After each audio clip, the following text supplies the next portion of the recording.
week? What was the game?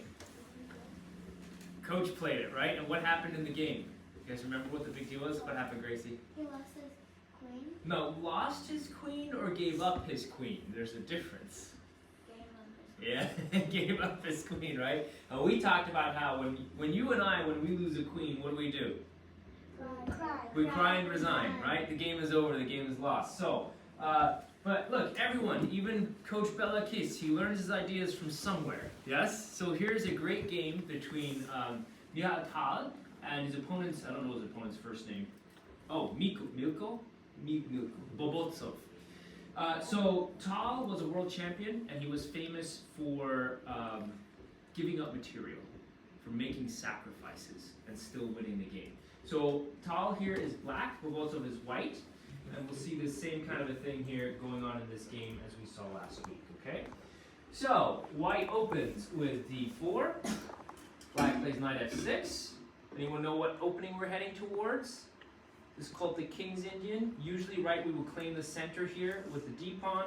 White is claiming the center from the side, kind of delaying a little bit, black, sorry, letting white develop, right? So, white does that, white plays c4, claiming the center here, right? Look at these pawns, look at how many squares they're covering. And black plays g6. What's the idea behind g6? What are we going to do next?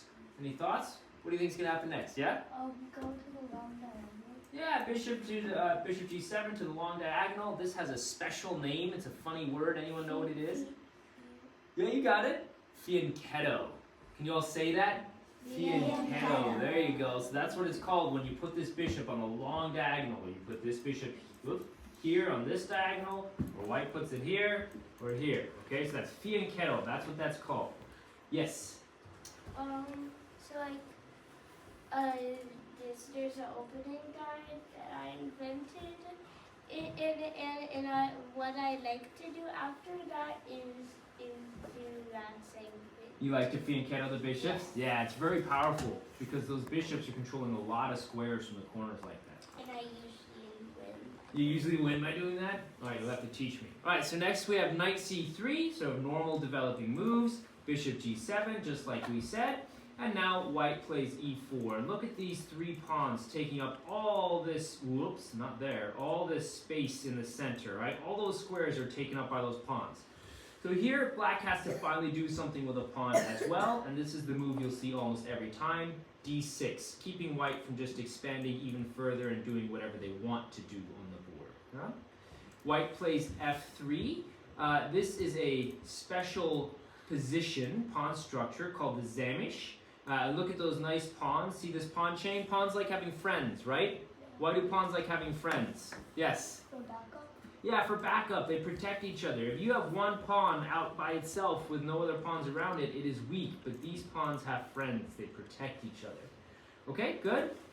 Black castles. White develops the knight. And black plays c5. Coach, what is the idea behind c5? This looks like a moment in the game.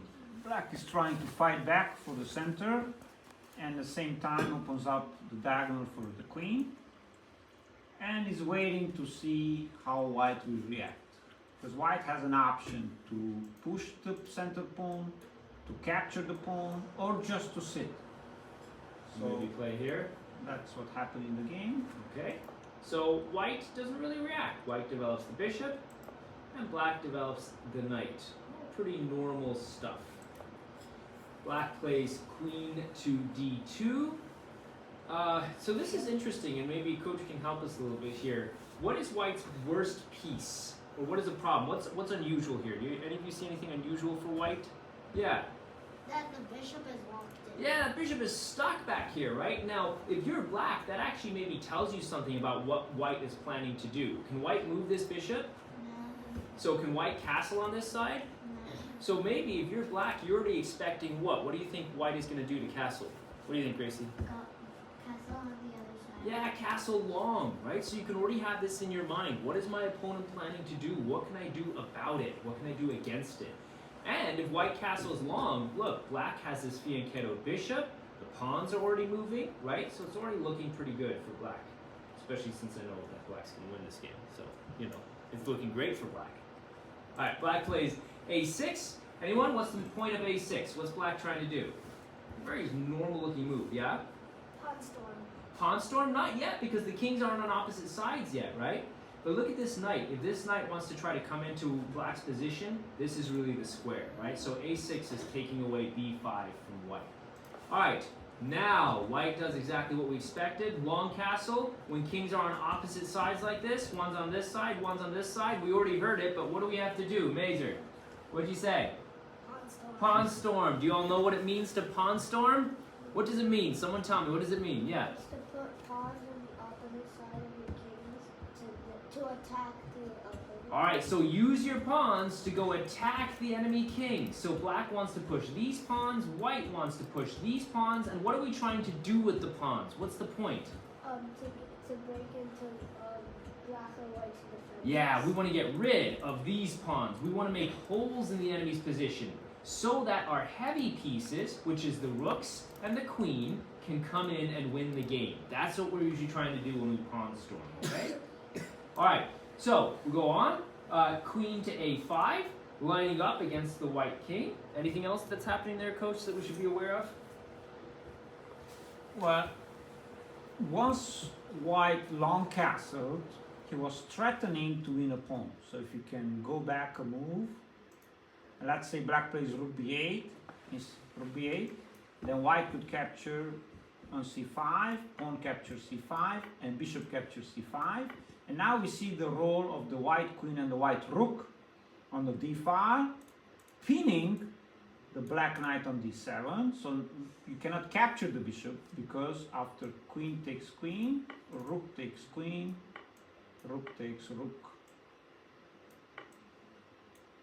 Black is in big trouble. He has to block with the bishop. He's still in the game, but he lost an exchange. The bishop, yeah, lost an exchange, and this bishop can't move now, right? It's locked in, so white has the game. So that's why when white long castled,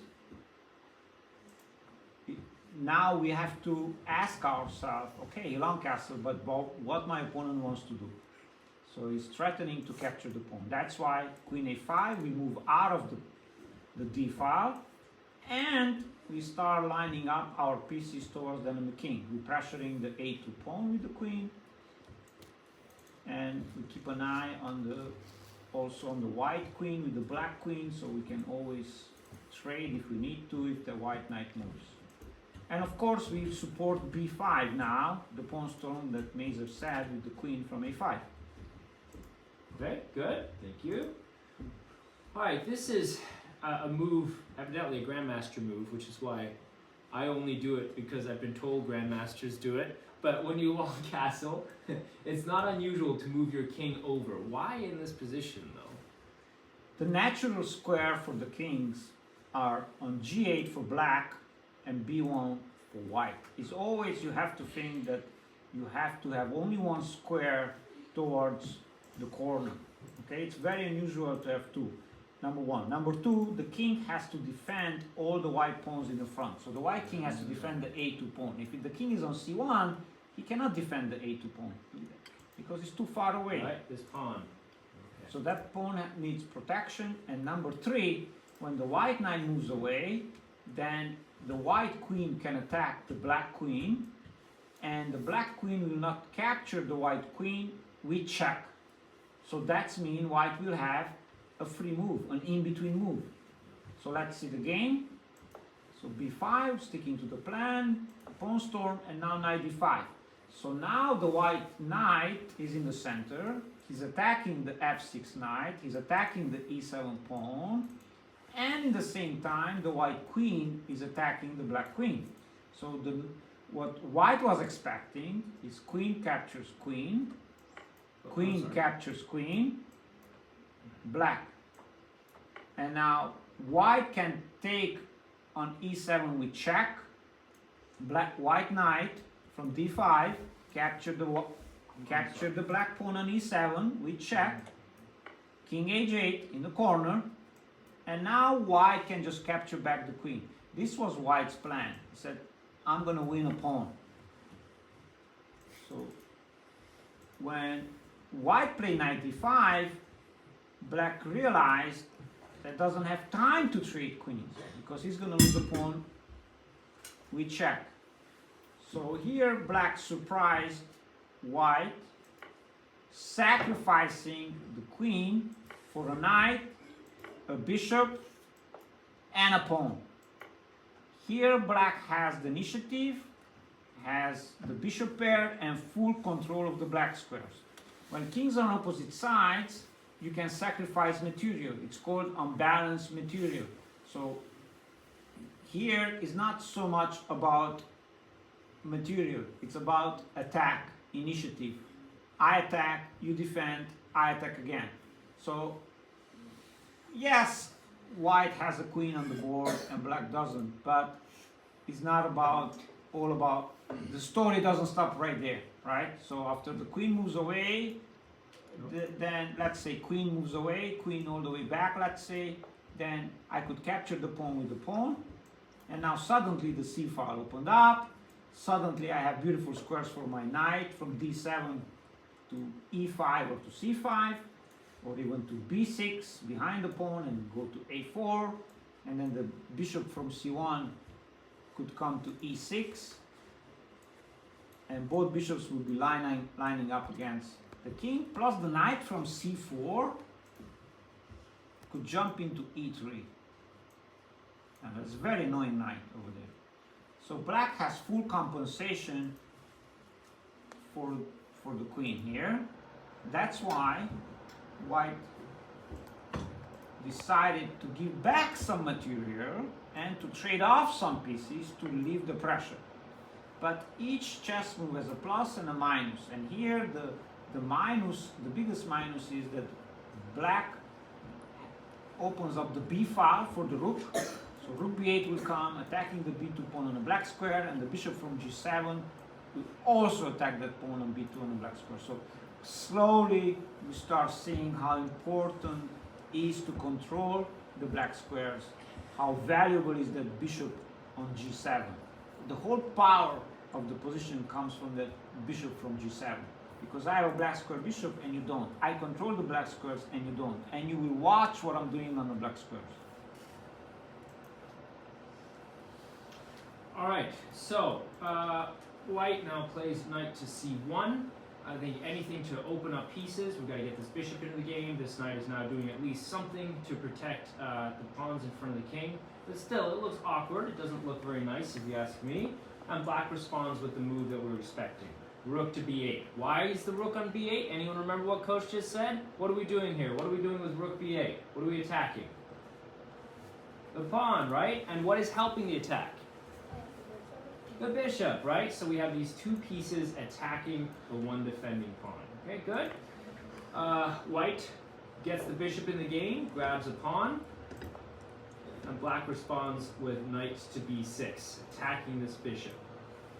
Bishop b3, moving back, moving out of the way from the attack, and also kind of blocking more space in front of the king, making it harder to attack that king. Bishop takes d4, opening up the diagonal so the bishop can get involved into the attack. And now queen d2. Why is this so bad? It's a move I would consider playing.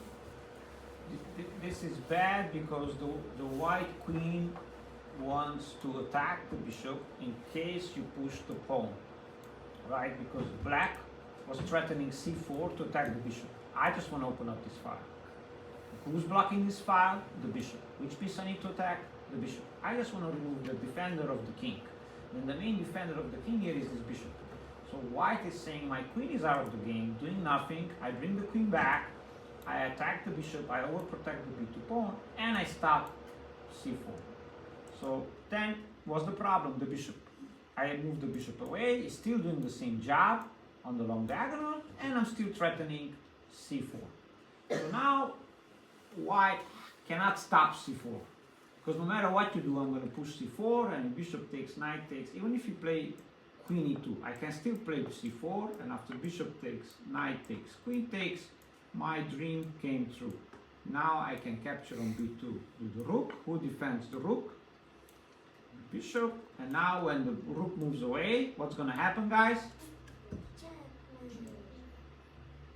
So I can go for the queen, this way or this way, but I can go for checkmate, right? Because I can play rook b4 check, you could block with the pawn, and you could block with the queen. I take, and can the king move anywhere? No. Alright, so now we know what black wants. So let's see the game. Alright, so save that bishop. That bishop is still doing its job. This is the magical thing about bishops, right? Doesn't matter how far away they are, they can still do their job. Knight comes out, and there's c4. Just like Coach said, we're trying to break open at any cost. Get the defender of the king away. The defender of this king is this bishop here on b3.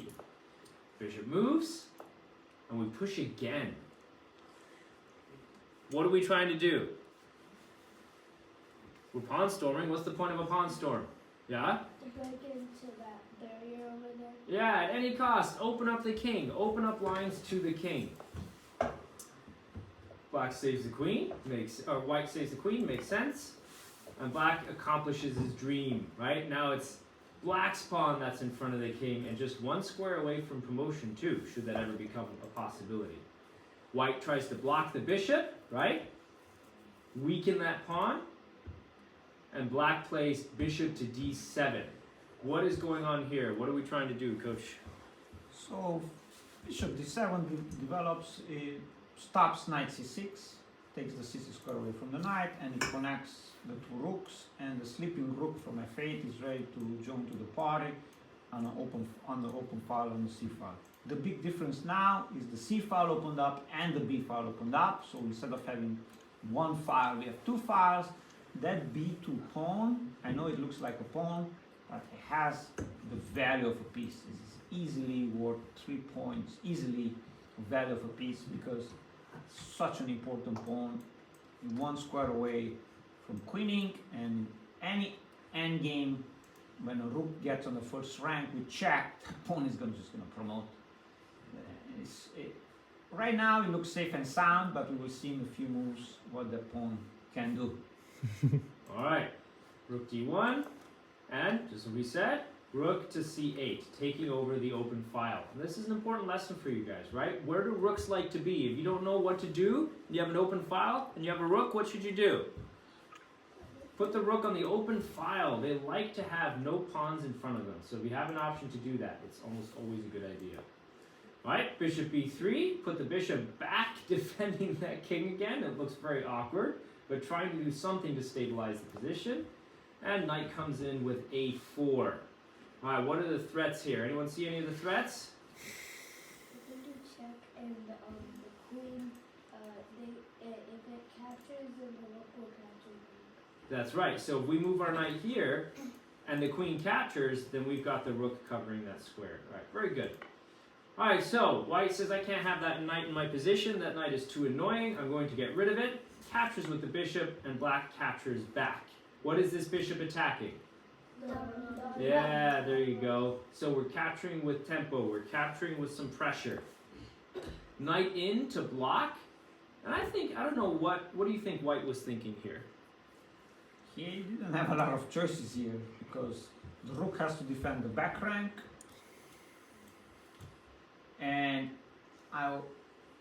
you always have to think about how to control the c2 square, because I can always put a bishop there, put a rook there, so you have to block my bishop, because so you can block the b file, block the diagonal, so I can attack your rook, so you have to give up something. You can't block all the threats, all the ideas. So it's already a very difficult position for white.